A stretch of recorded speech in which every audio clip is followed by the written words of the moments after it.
Hey everybody, I haven't posted in a while, but I have been getting ready for the trip. One thing I did was I got some new tires on the front. The back ones are in pretty good shape. They were new not too long ago. But the front ones were pretty bad.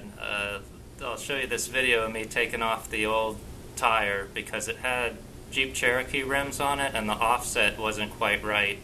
So when I would take a sharp corner, it would actually knock the weight off the inside of the wheel. It would hit the inside frame. So I got some used tires and rims that are for the Explorer off somebody else to put on the front. So I went ahead and swapped it out before I took it in to get the new tires. And you can see I had metal showing through the old ones. They were pretty bad.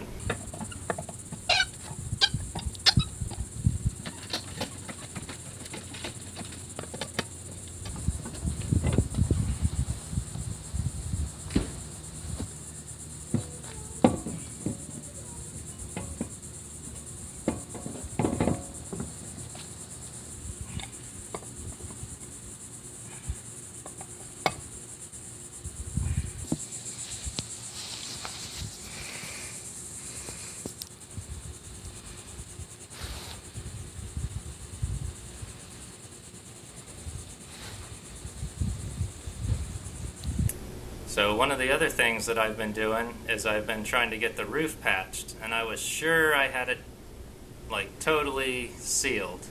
I had a piece of plastic over the whole roof and had it sealed around the edges, and it was curing, and I was gonna try and finish it off and put a sealer on it, and had a big rainstorm, and when I drove to work the next day, the whole piece of plastic just blew right off the roof. So now I'm trying some of this black asphalt with fiberglass mixed in with it. Here's a picture of the can. I think that may work. I've got screen in there as well to kind of hold it all together really well and seal it. I'm going to let this dry and then do another pass. Hopefully get it all sealed off so I don't have to bring any buckets to catch rain on my trip. So I took the roof rack off the other side, and there were some big holes under it. I had already taken it off the driver's side and patched those holes. So I patched these holes up, and here's a picture of it with the black topping.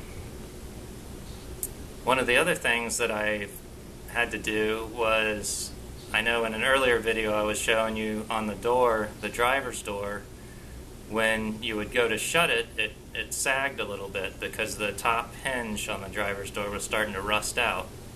Well, it's gotten even worse, and I went to shut the door one day and it just bounced right off. It didn't even try and latch, and it's sagging down really bad.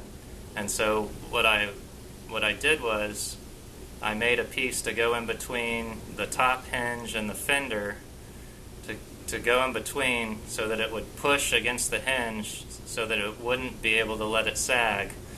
I wasn't quite sure it would work, but it actually seems to work pretty good. The line-up's really well, and I'll show you how I did it right here. This plastic piece was my prototype made out of a PVC pipe, and the fender has a place where this slit part can go over, and then this end goes on the bolt where the bolt head where the bolt goes on, and I made it out of PVC just to try it out to see what dimensions I needed and such. And so when I tried to put the PVC piece in, it cracked, but I got the right dimensions, and I thought, well, I have these sockets that I could use and just cut the notch, maybe not quite as deep. And I actually found another socket that already had holes in either side that I could just cut down to the holes, and it would be right at about the right length, and I've got them set up ready to cut. So let's take a look.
So there you can see the socket down in there.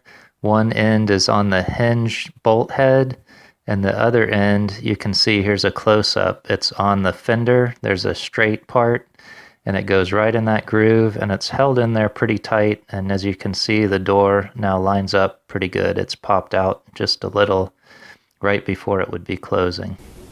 So that's what I've been up to. I've been getting ready for the trip. Maybe on the next video I'll show you the path I'm going to take. It's going to be over 3,000 miles. So until next time, tell your friends all to subscribe. Thanks.